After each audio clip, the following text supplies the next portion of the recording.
Peter, thanks for joining us. Let's first look back at the weekend's victory over Cornish Pirates. It was a close encounter until the final quarter, then we pulled through and got a convincing win in the end. What are your thoughts looking back? Well, grateful to come away with a win. My first experience of Penzance, and it certainly lives up to its reputation. It's a tricky place to go and play. Long journey down, of course. We were almost 2 days getting down there with some traffic, but it was a tough place. So to come away with 5 points with a bonus point win, we're over the moon with the points, but probably the performance won't be something to live in the memory bank. Now, looking back at it as a backs coach, we first had to deal with PG Gidlow going off injured, and then Peter Lydon got sin-binned early doors as well. As a backs coach, how difficult is that to deal with? Yeah, it was tricky. Sam Stewart was asking me what the calls were for wing if he was the next back on after PJ came off. So yeah, a little bit disruptive for us, but I think we were able to cope because Pete has played at 10 before, Lee's played at 12, Lee Miller, so we just shuffled things around and managed to get on with the game. But obviously any time you go down to 14 men, you're going to be under pressure, and we certainly were put under pressure on Sunday because of that. But no, we pulled through. It wasn't really a game for the backs. Again, the forwards dominated for us, and Mark Bright again getting his second hat-trick in a row really got us out of jail, I think. Yeah, our forwards did a great job again.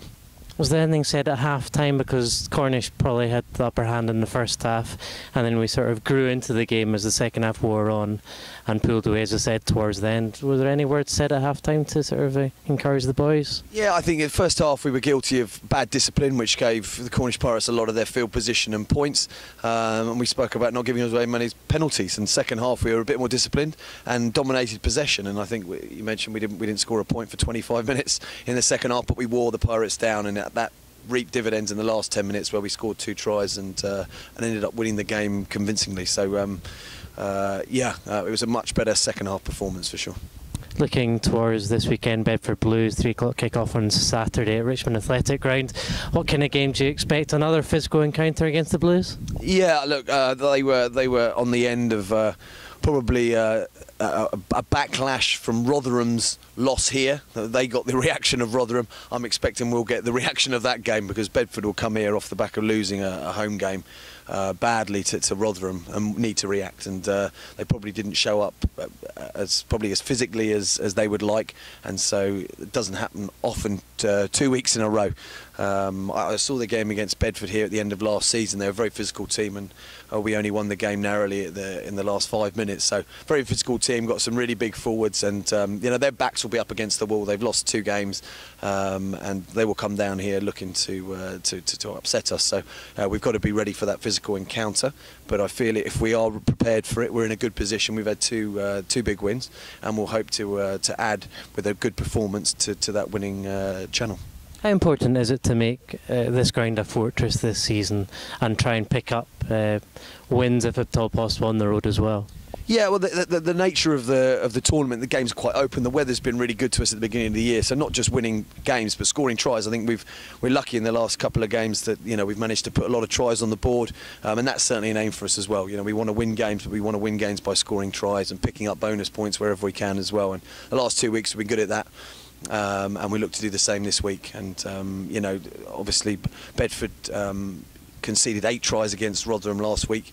They're a team that like to play as well, but perhaps susceptible to tries. So we'll look to try and you know, do the same as Rotherham. That's no secret. Whether we're successful or not is another question. Will only be answered on Saturday. But we will look to attack Bedford and score tries. We have conceded quite a number of penalties in both encounters so far this season. James Pritchard, he's a very good kicker for Bedford Blues, so we're going to have to be really disciplined this weekend. Yeah, we've been guilty of that. We mentioned it in Pirates and against Rotherham. James McKinney in the first game, kicking a lot of points, kept them in the game. So I think it's a big thing for us this week, both in attack and defence, but certainly in defence. We've been reasonably good at defending. We've just been probably a bit ill-disciplined at the breakdown, giving away, as you mentioned, penalties. So if we can restrict Bedford from those opportunities, it will make our job easier, certainly. And a word for Mark Bright, as you said, 6 tries in 2 games. It's an astonishing start to the season for Mark. Yeah, if he was playing on the wing, you could imagine it being reasonable. But playing at number 8, he's been fantastic. And you know, we need to keep him fit and playing, because he's making a big difference for us at the moment. And we'll wrap him up this week and make sure we can roll him out on Saturday and play again. But the reality is we can't rely on him every week to score a hat-trick, and we've got to start sharing the workload around.